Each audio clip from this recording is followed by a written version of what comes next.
huge number of training courses, I would say, on energy efficiency, passive and nearly zero energy buildings, and contributes to a number of international projects and sustainable energy promotion practices. So, Alex, the floor is yours. Please go ahead and please be conscious of the time as well as the other speakers. Thank you, Dragomir. And yeah, I usually am faster than the time I have. Never say that. Never say that. Okay, now I have to. Go ahead. Yeah, thanks. And deep energy renovations and step-by-step approach. I will start with deep energy renovation. How it benefits, but first the principles of deep energy renovation. So to have a real deep energy renovation, we should first look in the perspective of what passive house give us as a principles to achieve very, very energy efficient home. So we need to have a thermal insulation. We need to have very good windows with at least triple glazing. It of course depends on where in Europe are you. So for Greece and Spain and Portugal, you probably will achieve the requirements with double glazing. But for Central European countries and more into North, we are going to 3 and even to 4 glazings. And also, we need to have a very good airtight, so there is no drafts in the building, and everything is closed. From the indoor and outdoor are separated from each other thermally, and also the gases could not change from one side to the other. And thermal breach free, which means that all the elements should be continuously connected. All the thermal insulation should be continuously connected from different elements of the building. And last but not least, mechanical ventilation with very, very efficient high heat recovery system, which means that the air that goes out should gives the thermal energy to the air that enters the building with at least 75-80%, and modern system could achieve even bigger results. Those principles, there's also one principle, but I not talk about this during when I'm talking about renovation. I a little bit skip this shape and orientation, because we couldn't change the shape of the building or the orientation. We could make small changes and think about the orientation of the building to change some things like shadows and things like that. Together with the passive house principles, we have other things that we have to think about. This is very energy efficient building systems, mainly the HVAC system, the cooling and heating of the building, together with smart management and monitoring of the building, and at the end, renewable energy that could cover the small amount of energy that left for covering the building. What we can achieve with deep renovation, this one example, and here we achieved 94% savings. So from almost 300 kilowatt hours per square meter, we went to 17 kilowatt hour per square meter. And the previous understanding for deep energy renovation means that the building should save at least 60% of the energy. Here we have 94. And now with the new EPBD, we have to achieve nearly zero energy building or zero emission building. So we will need to cover this 17 kilowatt hours per square meters with renewables, which will be much easier than 300, of course. It also provides good thermal comfort, this is the benefits: good thermal comfort, improves the air quality. We have warm walls. We have good air to breathe. We have normal, healthy levels of CO2 and sufficient oxygen. We can remove indoor pollutants because we have a proper ventilation of the building, and so on. And also, talking about the authorities, it could also improve the urban environment. So this is a picture from Bulgaria with very old buildings, socialist architecture, and after renovation, this neighborhood starts looking much better than before, and this is a very good example for this. Also, the deep energy renovations create local jobs for people who is going to renovate buildings, reduce energy poverty, cut healthcare costs because we have better indoor environment, stimulates the economy, reduce energy dependence, limit the impact of volatile energy prices, and reduce the greenhouse gas emissions. And that's about the deep energy renovation. And this is the picture of all the benefits we can achieve. This is just an overview. So we achieved a better performance of the indoor building. We achieve better health of the people because of the better air, good thermal quality, and things like that. So we have much better environment in the building. What's the idea of step by step is the other topic of this presentation. So our target is to go to deep energy renovations that we already talked about. Step by step approach is to go to this deep energy renovation step by step with the small steps that will bring us to a very good buildings. What's the difference between single step and step by step? The first, it's very obvious. One is just one step that achieve everything, but usually that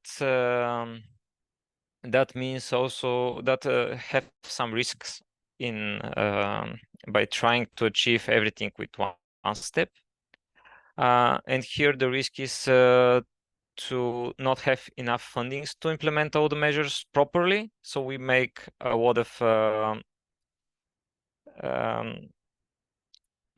of mistakes by putting a little bit less insulation or making not very proper quality of the measures.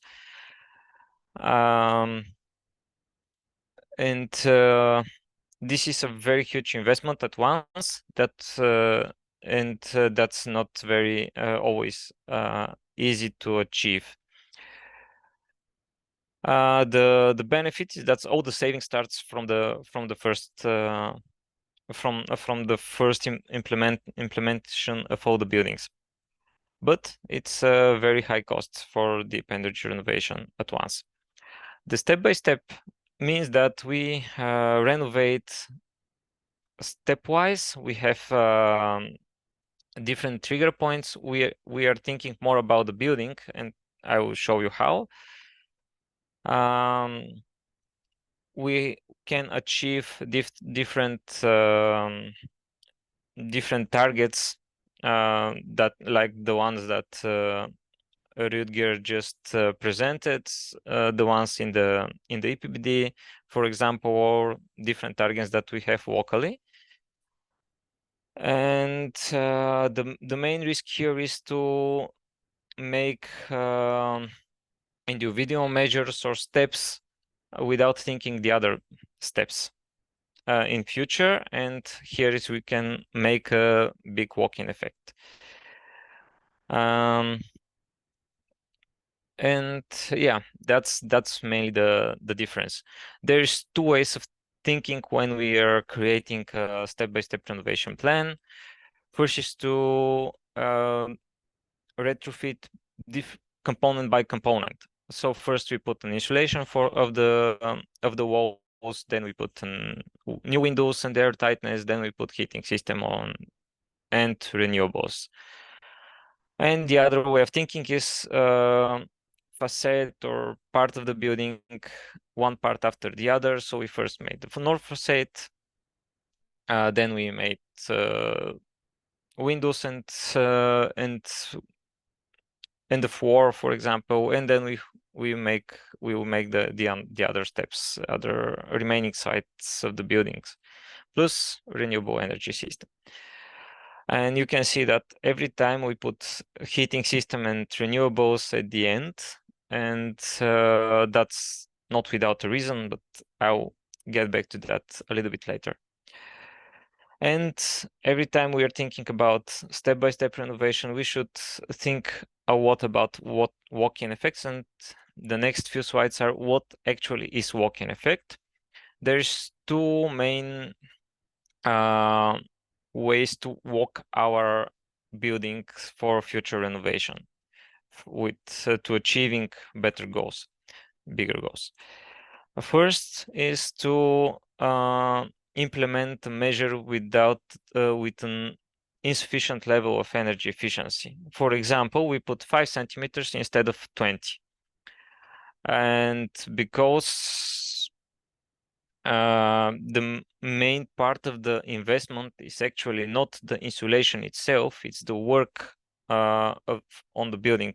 Like this example from Bulgaria for implementing an insulation on the walls, we need to invest 100 to 120 lef per square meter, and the cost of insulation is only 20% of that.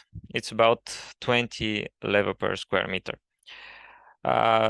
So if we put more insulation, we will just increase this little amount of investment on top of all the costs for plasters, for workers, for things like that, for everything else. And the life cycle of those kind of measures are at least 25 to 30 years, but they are probably more because one building lives for 100 years and we are changing the facade or putting some new plaster and things like that on probably 50 years. Alex, again, please be conscious about time because you're at the 15th minute of your speeches. Okay. I'm almost at the end. So the other way of walk-in effect is to put measure, as I said, without thinking of the future measures and future steps. So for example, like here, we put insulation on the roof without thinking how to cover the thermal breach between the wall and the roof, and we'll still have this thermal breach during the whole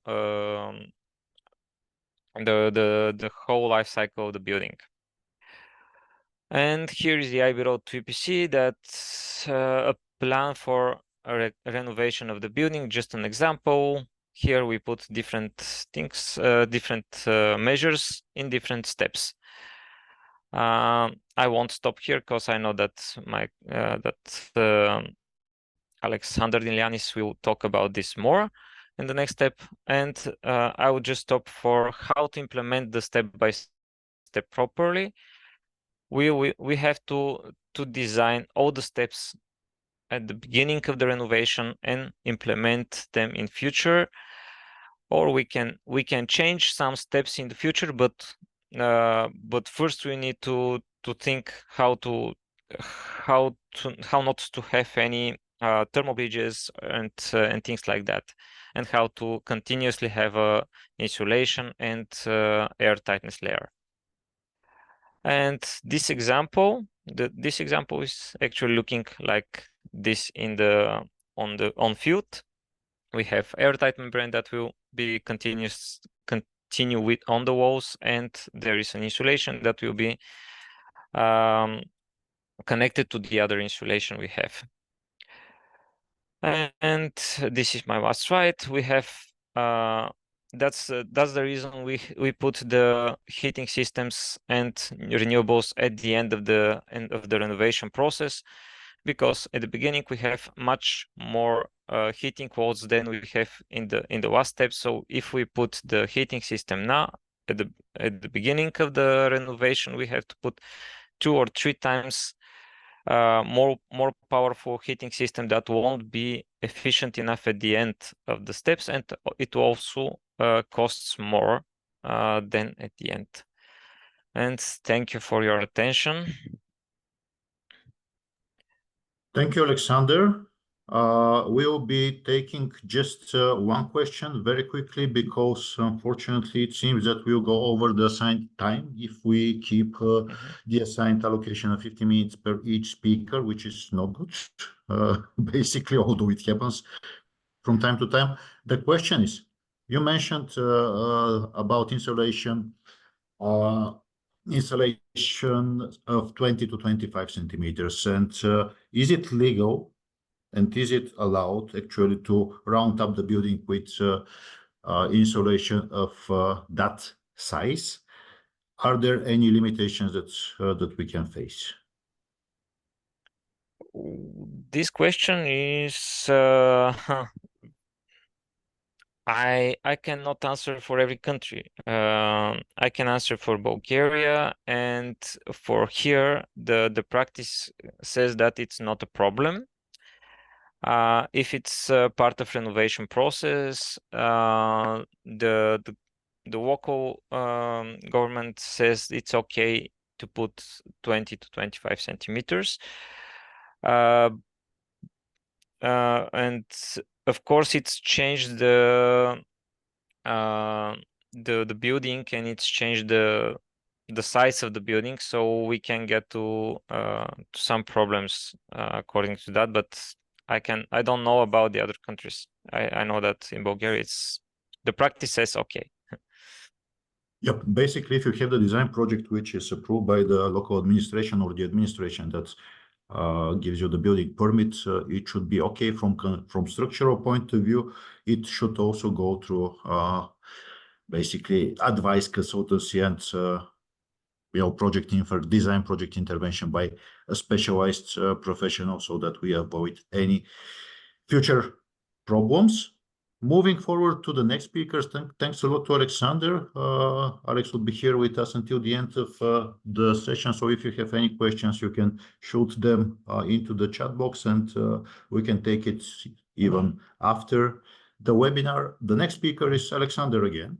Alexander Deliyannis, the coordinator of the IB Road to EPC project representing Sympraxis Greece. He is actually the founder of the Sympraxis Agency, and consultant and project manager with more than 30 years of experience in the environmental field, and the driving force between these